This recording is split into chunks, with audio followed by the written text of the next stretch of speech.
Our model is very simple. Wherever cars are stationary already, we'll have an outlet for them to fuel their car. And whether that's at multifamily residential facilities, single family homes, retail market, hotels. And if you're driving along highway paths and you need to charge, supercharge as well, we'll have a solution for you as well.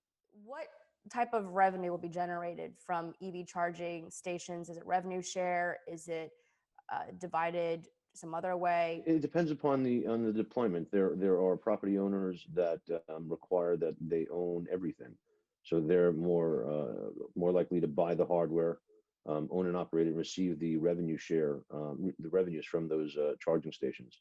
There are other property owners that outsource every single thing in their locations, and they just want a provider who will handle it from A to Z, and they will be able to share in the revenue.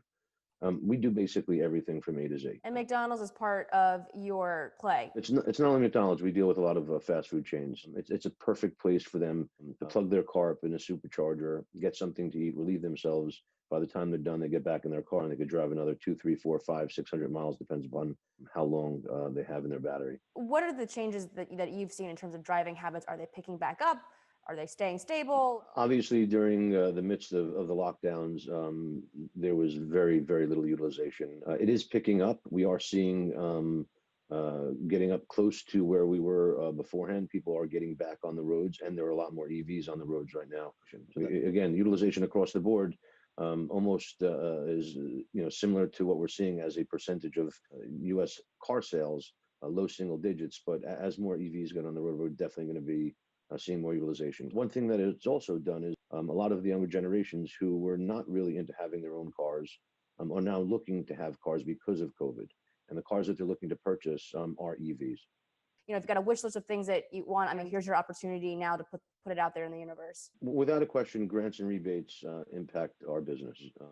Bringing down the cost of EVs, it stimulates buying. It's that simple. Having President-elect Biden literally just minutes ago mentioned that he's looking to put 550,000 additional charging stations on the ground is going to impact our business, and any subsidies that we can receive, we're gladly willing to accept. It does unfortunately put money into people's hands who should not be in this business.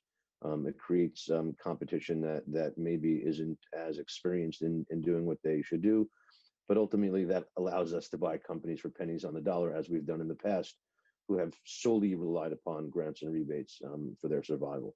We look at it as anything that'll help more EVs on the road ultimately will help us as a company. Our business is not being in the hardware space. Our business is really fueling EVs, providing the fuel, the energy, the electricity for them to drive.